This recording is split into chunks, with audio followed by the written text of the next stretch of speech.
आणि अतिशय गंभीर आणि आंतरराष्ट्रीय महत्त्वाच्या विषयावर हे पुस्तक लिहिलेलं आहे। या अभ्यासपूर्ण पुस्तकामध्ये लष्करी न्यायाधिकरण आणि विशेषतः नाझी, जर्मनी, युगोस्लाव्हिया आणि इराकच्या गंभीर केसचे स्टडीज देखील या पुस्तकात लिहिले आहे। मानवतावादी मूल्यांच्या दृष्टिकोनातून जागतिक स्तरावर भारताच्या विकसित होत असलेल्या भूमिकेचा यामध्ये चर्चा पण करण्यात आलेली आहे। एकंदरीतच आज संपूर्ण विश्वामध्ये एकीकडे संघर्षाचं वातावरण आहे।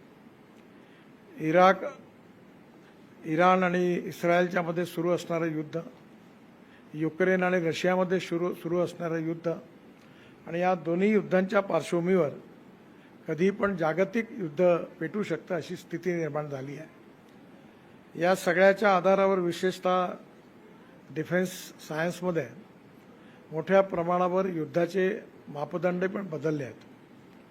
आता पर्वे रणगाडे, विमानं याचा रिलिव्हन्स राहिलेला नाही। मिसाईल्स आणि ड्रोन याचा मोठ्या प्रमाणात उपयोग होतो आहे आणि या नवीन विकसित तंत्रज्ञानामुळे एकंदरीतच युद्धाचे आयाम पण बदललेले आहेत। या सगळ्या याच्यामध्ये मानवता जी आहे तिचं रक्षण करणं खूप कठीण आहे आणि अनेक वेळा या मिसाईल्स ज्या आहेत या विशेषतः नागरिक एरियावर देखील त्याचा अटॅक होतो आहे। यातून जगासमोरच काही गंभीर प्रश्न निर्माण झालेले आहेत। या सगळ्या प्रश्नावर विश्वस्तरावर चर्चा होण्याची आवश्यकता आहे आणि आपण एकीकडे असं म्हणणं बरोबर होणार नाही, पण हळूहळू हे मार्गक्रमण विनाशाकडे सुरू आहे आणि ज्या सुपर पॉवर आहे त्यांच्यामध्ये असणारी अधिकारवादी आणि हुकुमशाही प्रवृत्ती जी आहे त्यामुळे समन्वय, सौहार्द आणि प्रेम लोप पावत चाललेला आहे।